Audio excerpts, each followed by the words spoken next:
السلام عليكم ورحمة الله وبركاته حبايبي دكاترتي دكاترة أولى ثانوي عاملين إيه؟ يا رب دايما تبقوا بخير وبصحة وسلام.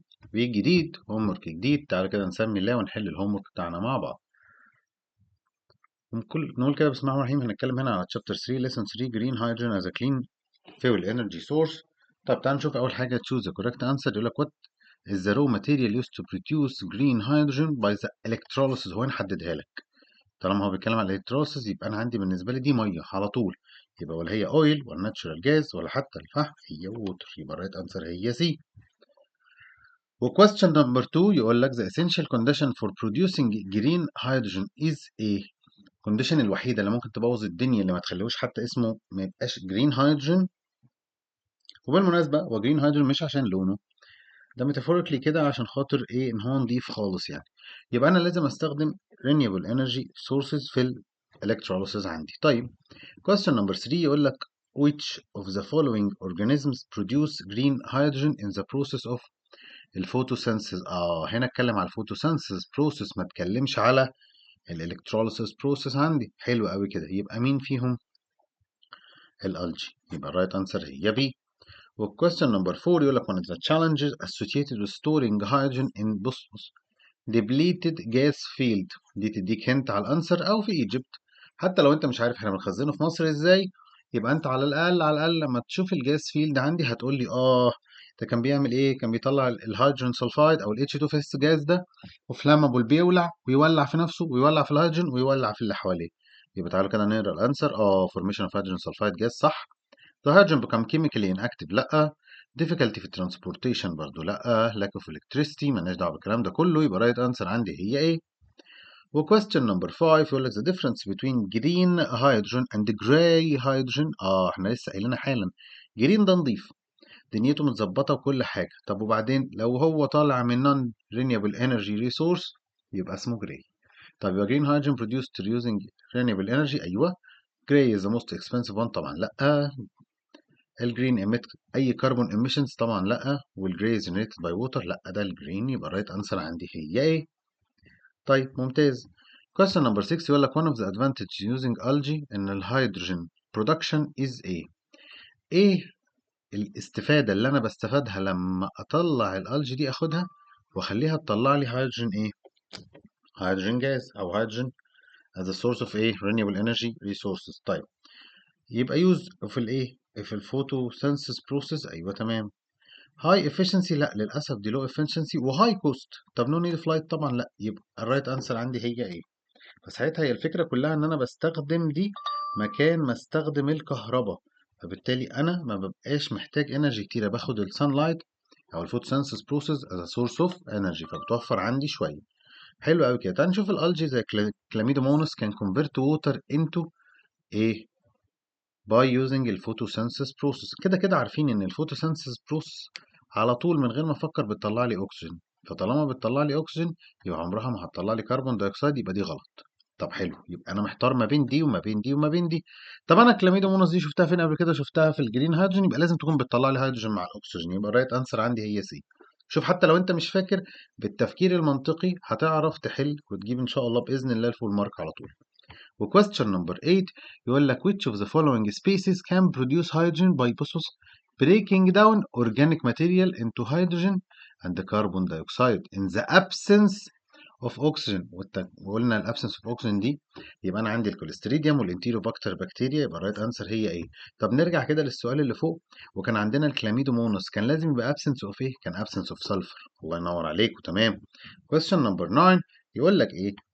يقول لك when I'm producing 1 ton of green hydrogen requires 61 megawatt of renewable electrical energy. How many megawatts per hour are required to produce 10 ton؟ يعني مش محتاجة، أنا لو بطلع 1 طن يبقى أنا كده بستخدم energy 61 ميجا وات. طيب حلو، وبعدين لو أنا دلوقتي عايز أطلع 10 tons هعمل إيه؟ بمنتهى البساطة هعمل cross multiplication.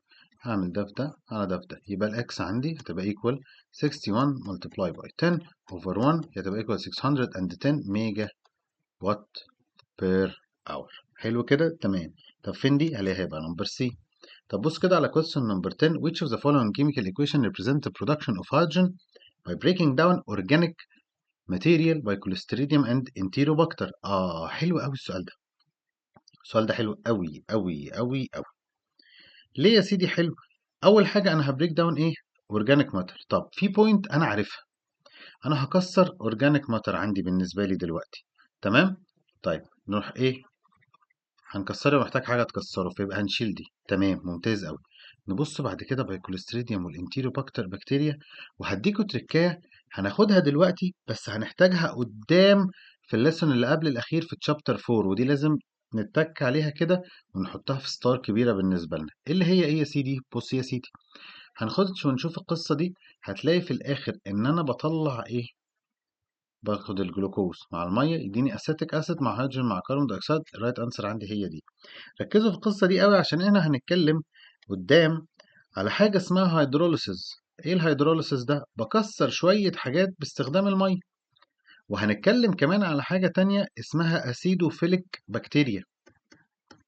فبما ان انا بتكلم على اسيدوفيليك بكتيريا يبقى بكتيريا بتحب الاسيد، بتشتغل في الاسيد. وهنتكلم كمان على حاجة اسمها اسيتوجينيك بكتيريا. طب ايه الاسيتوجينيك بكتيريا او الاسيتوجينيسيس؟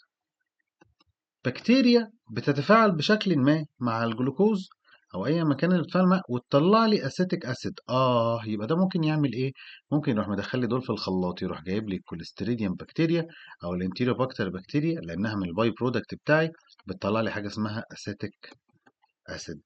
الكلام ده هنعيد شرحه تاني قدام، بس انا بقول لكم على البوينت دي عشان ممكن يجيب لكم سؤال بس كده لافف ما بين هنا وما بين هنا.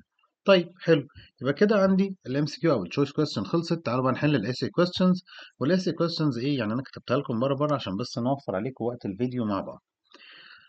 اول كويستشن عندنا how is green hydrogen produced. ماشي، بيطلع ازاي؟ and what technology are used in this process. طب الجرين هيدروجين ده بيطلع ازاي؟ من عن طريق حاجتين، يا اما بعمل الكتروسيس للميه يا اما عن living organisms زي الالجي او البكتيريا. طب حلو. يبقى living organism عندي play a crucial role in this field as a certain type of bacteria and algae produce hydrogen through natural bioprocess. طب وكمان ان also اطلعه ايه؟ through electrolysis من الميه. حلو كده، بجيب acidified water بتعدي عليها electric current بتطلع لي الهيدروجين في ناحيه والاكسجين في ناحيه. ممتاز. تعال نخش على الكويستشن اللي بعده.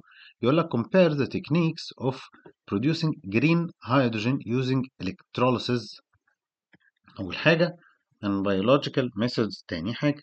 طيب electrolysis ده more efficient. حلو. من حيث الايه؟ الافشنسي. طب والكوست؟ most expensive.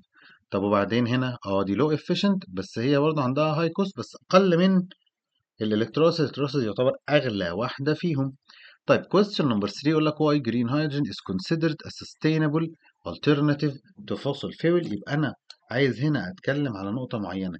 إيه هي استخدامات الجرين هيدروجين عندي وإيه هي استخداماته بالنسبة لي؟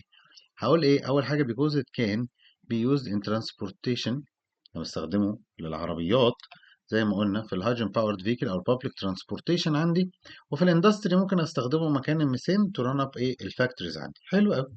طب question number 4 يقول لك what happens when green hydrogen is burned.